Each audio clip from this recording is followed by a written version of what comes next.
Hi, Abraham. I've been aware how lately I've been very conscious of working on kind of like two trips at once. One is the emotional trip and the way I think about where I am. And the second one is my daily life of physical living. So the two trips are where I want to go and what I'm doing today? The two trips are that I get up in the morning and I live a physical life, but I also get up in the morning and I live a whole internal life, which is the way I think and the way I feel. And so I think where I am now, the clarity that I'm looking for is that for my entire adult life, I've worked in a profession that I have adored and loved and felt passionate about, but I've always worked for somebody else. So I've worked within somebody else's regulations, but found a way to express myself and do the work that I believed in and loved. About 10 years ago, a dream was born in me to continue this work, but to create my own energy and boundaries so that I was limitless to where I could go with what I wanted to do. And while the dream was born, I didn't quite know how to make the dream happen. And I recently took a job which was supposed to be temporary. And a lot of the job is what I love to do, but I'm still working for somebody else. And the part that I don't like is the craziness that comes with working for somebody else. And so lately that inner voice has been, well, now it's time. Don't you feel the contrast? How much does the universe have to create contrast for you to know that it's time to burst forth and go for that dream? I don't know how to make it happen, and then I think, well, I don't make it happen, I align with it, and the universe allows it to happen, but I'm stuck there somewhere. Well, the thing that's tricky is as you're noticing what you don't like, that's what you're aligning with. So that's going to go with you everywhere you go. I know, and I'm aware of it, but do you know you can even find things you don't like about working for someone else and beat the drum of it so hard and then decide, well, I'm not going to work for anybody else. And even when you're working for yourself, you take those same things that you didn't like when you were working for somebody else with you when you're no longer working for anyone else. It really doesn't matter where you are, but it really does matter how you feel about where you are. But if you think that you have to change where you are in order to change how you feel, now you're in trouble, because you can't get to another place like that. In other words, you have to change how you feel while you're still where you are, and then where you are will change. Now let's talk about the being self-employed or working for someone else. We just want to point some things out to you. Sometimes you can, through your life experience, give birth to some ideas. And as those ideas are launched and source energy begins working on them in that vibrational escrow that we were talking about, very often law of attraction will bring you together with an organization or with a business, with others who are vibrationally similar. And so sometimes you'll go to work, as you say, for someone else, and there's great advantage in that because you discover that they've been launching energy for some time, so they have quite a bit of momentum going.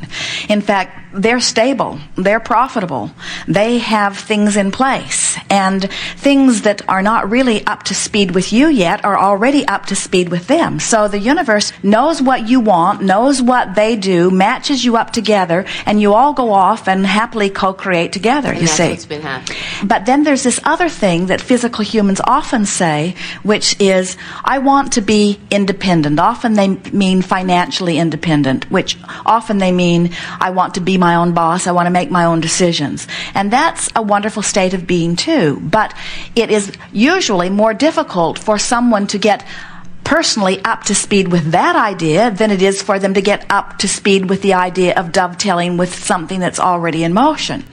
Now, you've done some of both. In other words, you know the advantages of working for someone else, and you know the advantages of working for yourself. But we hear so many people who are working with others who are beating this drum of freedom. I want to choose my own time. I want to be more free. And what happens is, as they activate those vibrations within them, it's a vibration of resistance that becomes becomes more powerfully activated within you. If you're unhappy about where you are, and you're using your unhappiness about where you are as your launch pad to go off and start your own business, it's not a good way to go about it, because you take all of that stuff that you're bothered about and all of that resistance that you've been practicing every day, and then when you launch yourself out there into that place of freedom, the universe hasn't prepared things for you that you want. The universe has been preparing more things for you that you don't want, because that's the drum that you've been beating. So that's why we always encourage, even if you are planning on eventually going to work or beginning your own business, to do your best right here, right now, where all of your power is, to bring yourself into alignment with you, which means look for the positive aspects of where you are. And it is our expectation that if you were to even think about where you've been and what you've been doing, that you could make a long list of positive aspects about it. Every moment that you've been working for someone else and wanting to work on your own, you've been launching rockets of desires out there. They're out there being fashioned for you, being orchestrated for you. And so now as you stand right where you are and you look for reasons to feel good where you are, you put yourself in a place where you are no longer resisting what the universe is working on that you've launched from your place of not liking where you were.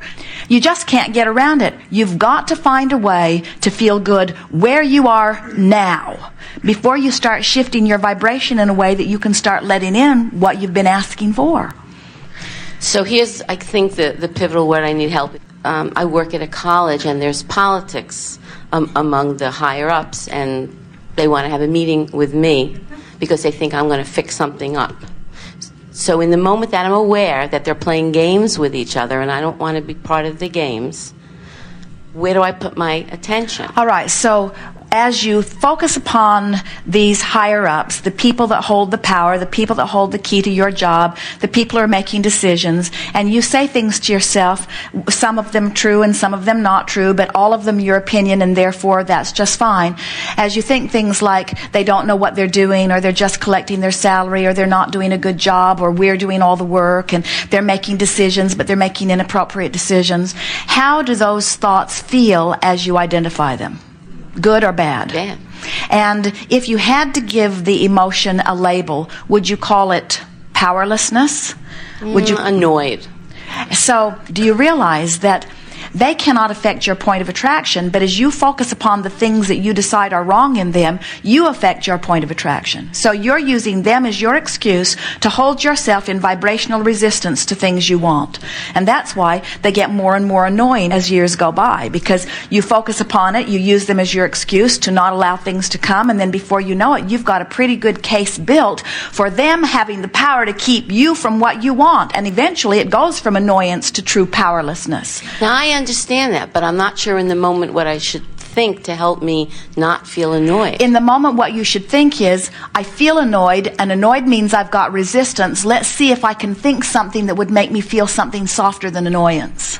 So now you've got your attention upon how you feel, which means you've got your attention upon your vibration, which means you've got your attention upon your point of attraction, which means you're back in control. When you care about the way you feel enough to choose thoughts that feel better, now your journey's quantifiable again. And you could stand in a place that everybody else hated, and you could vibrate in such a way that good things would come to you. And they'll all stand around and accuse you of sleeping with the boss because things are going so well for you. But things are going well for you because you've achieved vibrational alignment with well-being, you see. Give us an example of something that happens that makes you feel the way you feel. In other words, would you say that your sensation there is usually just one of annoyance, or do you think it's deeper? Well, they're having some financial problems, and the message that came to me was they think I'm going to fix it all up, but they still have their parameters of what I need to fit into, and I don't think it can be fixed up unless they're willing to change the parameters. So what we're saying to you is, you can look at this in the realistic way that you are looking at it and say, it can't be fixed, they're looking to me to fix it, and I can't fix it, and therefore what? And therefore I'm in a position that I don't feel free to really make a difference, because I have to stay within their parameters. But here's the thing, it's a beautiful thing when you come to realize it. no one can lay any limitations or parameters or restrictions on you because they cannot control the vibrations that you offer. But what you're doing is you're saying they're limiting me, but what's actually happening is you're limiting yourself by saying that they're limiting you. Where if you can dream it and imagine it and envision it and come to believe it, the universe will deliver it around you. Then sometimes what happens, and we can feel this sort of stuck in your craw too, is that you could get a vibration going that would ease this right away. You have the ability, you understand, you are enlightened, you understand the process, both the financial process and the energetic process. We think you would want to, but we don't think that you're really looking for a way to make this better. We think you're more comfortable using the things that are wrong with this as your justification for leaving it all together and going and doing what you really want to do. That's true.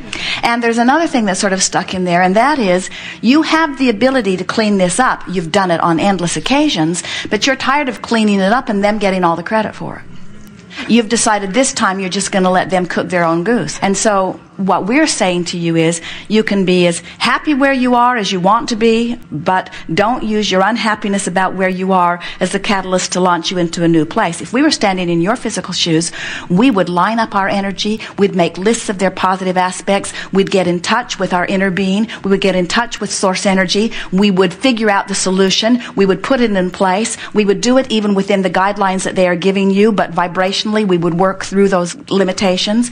We would bring about the result. We would say to ourselves, I have done this, I can do anything, and on that high note we would go someplace else.